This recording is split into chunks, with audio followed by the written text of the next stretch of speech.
तारड़ साहब तैयारी कर लें, जुनैद सफदर का काका आ रहा है, उसके भी पैम्पर आपने चेंज करने हैं। क्यों? क्योंकि अब ये आपकी ड्यूटी है।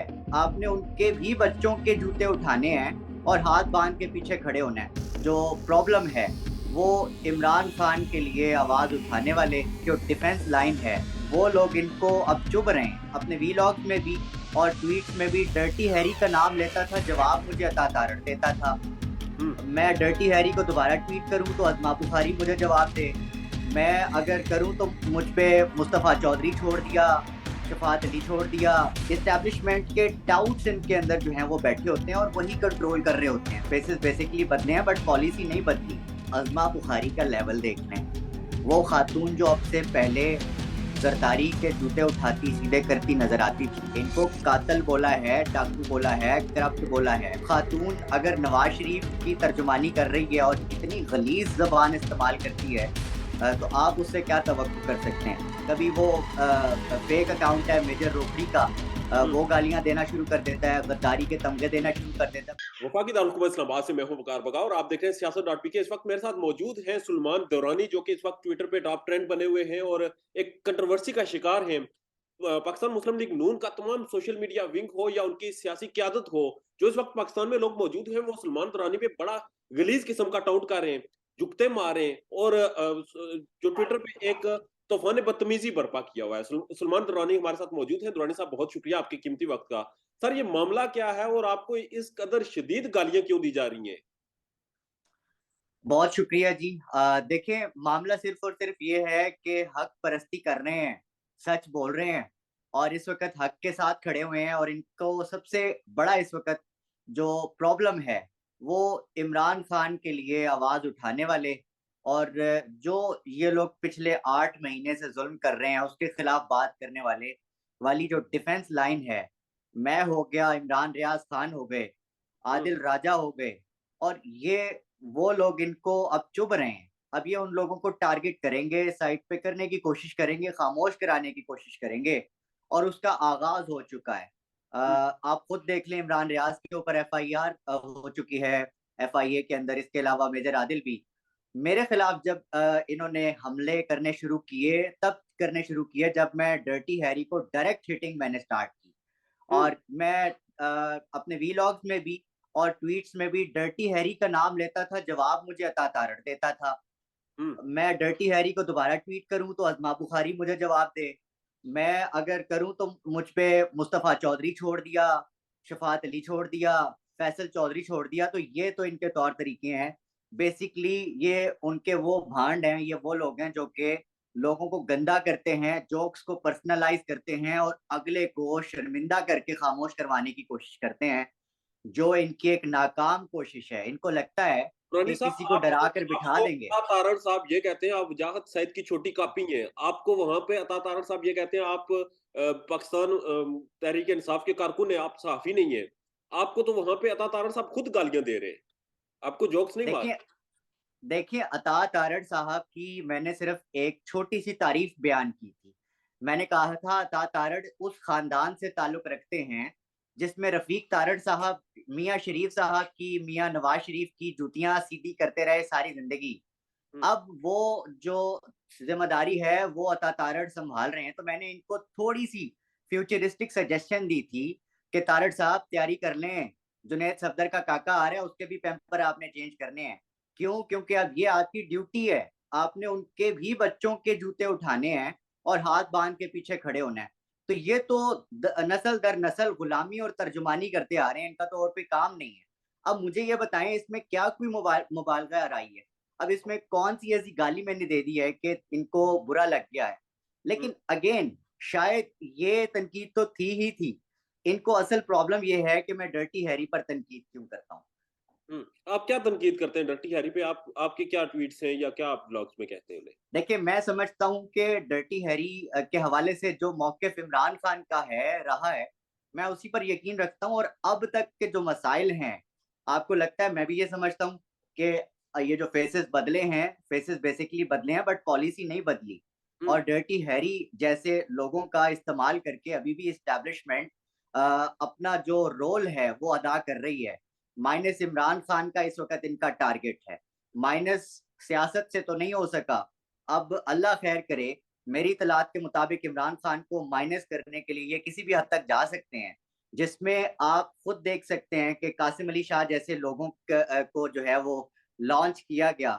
और मेरी अभी भी दरख्वास्त है पाकिस्तान तहरीक इंसाफ के तर्जुमानों से, लोगों से, कि खान साहब के डेली बेसिस पे टेस्ट करवाएं, मेडिकल टेस्ट, और उनको गैर जरूरी लोगों से मुलाकातें बंद करवा दें, महदूद करें, जो बहुत जरूरी है उनसे मिलवाएं। क्योंकि ये लोग अब they can go any level, कि अब इन्होंने खान साहब को जो है वो एलिमिनेट करना है किसी भी तरीके से। तो आप खुद देख लें कि अभी हिसाब किताब उस तरफ जाता जा रहा है। हम उन चीजों पे आते हैं। हम आप पे जो इस वक्त ट्विटर पे तूफान बदतमीजी बरपा है और जिस तरह से गालियां दे रहे हैं, तो एक चीज समझ आती है कि आप इस्टेब्लिशमेंट के खिलाफ अगर बात करते हैं तो मुस्लिम लीग नून को क्या वजह है, या उनकी क्यादत क्यों आपके ऊपर इस कदर गुस्से का इजहार करती है? क्या उन्हें कोई पर्सनल मसाइल है आपसे, या क्या वजह है? देखें, एक तो आप अजमा बुखारी का लेवल देख लें। वो खातून जो अब से पहले जरदारी के जूते उठाती सीधे करती नजर आती थी, और इस औरत ने नवाज शरीफ के ऊपर और शरीफ खानदान के ऊपर कितने कितने बड़े इल्जाम लगाए हैं। इनको कातल बोला है, डाकू बोला है, करप्ट बोला है, पंजाब के डाकू तो बोला है इन्होंने। हम्म। तो आज वो खातून अगर नवाज शरीफ की तर्जुमानी कर रही है और कितनी गलीज जबान इस्तेमाल करती है, तो आप उससे क्या तवक्को कर सकते हैं? इसके अलावा आप अता तारड़ को ले लें, उसकी क्या सियासी विजडम हो सकती है? क्या उसका एक सियासी वो वो एक कद काट होता है, कुछ भी तो नहीं है। वो उस बेचारे ने तर्जुमानी अपने विरसे में ली है और वो उसको आगे वो कर रहा है उस चीज को। तो मुझे तो इन लोगों से बिल्कुल कुछ और एक्सपेक्टेशन नहीं थी।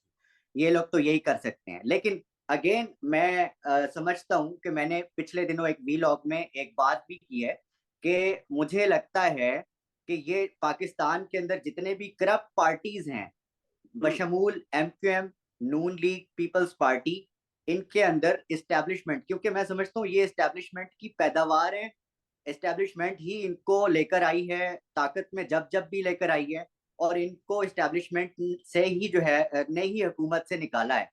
तो हम्म। कहने का गर्ज मतलब ये है कि एस्टेब्लिशमेंट के टाउट्स इनके अंदर जो हैं वो बैठे होते हैं और वही कंट्रोल कर रहे होते हैं। Parties are controlled by the establishment.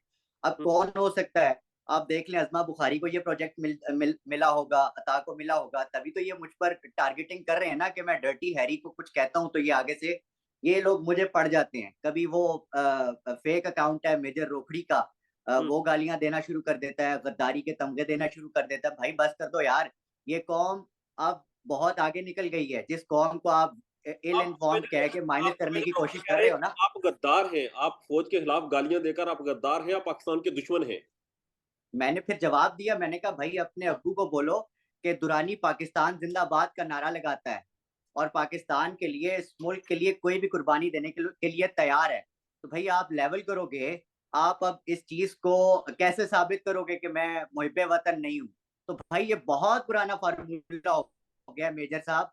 ये मेजर रोखड़ी साहब जो रियल अकाउंट है, उन्होंने मुझे आके कमेंट किया कि यार ये मेरा अकाउंट नहीं है, आप मुझे हिट कर रहे हैं। तो मैं अगेन, जो भी भाई साहब इस रोखड़ी के अकाउंट के पीछे बैठ के हिटिंग कर रहे हैं, भाई सामने आकर लड़ो ना, और लॉजिक से हराने की कोशिश करो। आगे आप लोग इस तरह की हाँ धमकियां देनी साहब, शुरू कर देते हैं। क्या सालों में पिछले 2 दिन से तो आपने एक वफाकी वजीर को मेरे पीछे लगाया हुआ है, जो मुझे तड़ियां लगा रहा है ट्विटर के ऊपर और धमकियां दे रहा है। ये वो शख्स है जो कि मैकडोनल्ड वाले मामले पे भी मुझे तड़ियां देता था।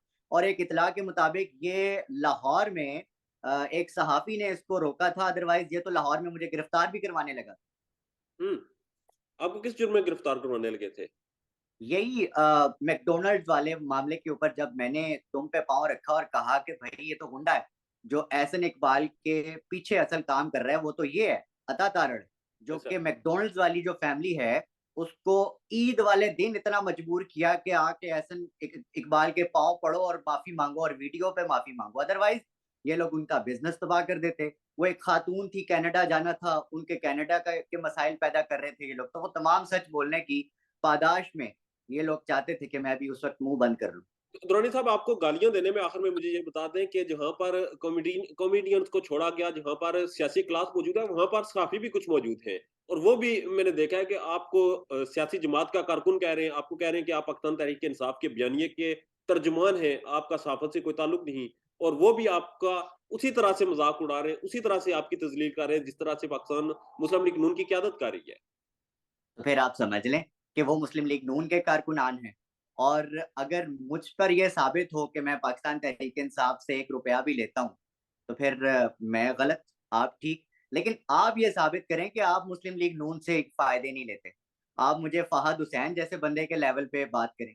आप कहें कि ये जो सहाफ़ी इस वक्त पे रोल पे काम कर रहे हैं, एस्टैब्लिशमेंट प्लस गवर्नमेंट, ये लोग जो हैं उनसे पैसे नहीं ले रहे। एक सहाफ़ी तो अभी अपने गया है ना बिजनेस टूर के ऊपर, और ये मैंने ट्वीट भी किया है उस सहाफ़ी के हवाले से। तो ये लोग तो they can fly anywhere in the world, और ये मज़े ले रहे हैं तमाम चीज़ें। तो ये वो लोग हैं जो कि पेरोल पे काम करते हैं। हमने आज तक ये काम नहीं किया। I have been doing journalism since 2011। मुझे काफ़ी टाइम हो गया जर्नलिज्म को दिए हुए। तो ये लोग तो आज की शक्लें हैं, ये लोग बातें नहीं कर सकते। और इनका जो लेवल है वो आप खुद देख लें। ये लोग गाली से बात शुरू करते हैं और गाली पर खत्म करते हैं। तो मेरा तो ये बिल्कुल वो नहीं है कि मैं नहीं कर सकता इस तरह के काम। मुझे मेरे काम से गर्ज है। मुझे जितना रोकेंगे मैं उतना बोलूंगा, लेकिन बोलूंगा सच। और सच इनको कड़वा लगता है और इनकी दुम पे पाँव आता है, जो मैं पाँव रखी रखूँ। बहुत शुक्रिया दुरानी साहब आपके कीमती वक्त का। थैंक यू, बहुत शुक्रिया।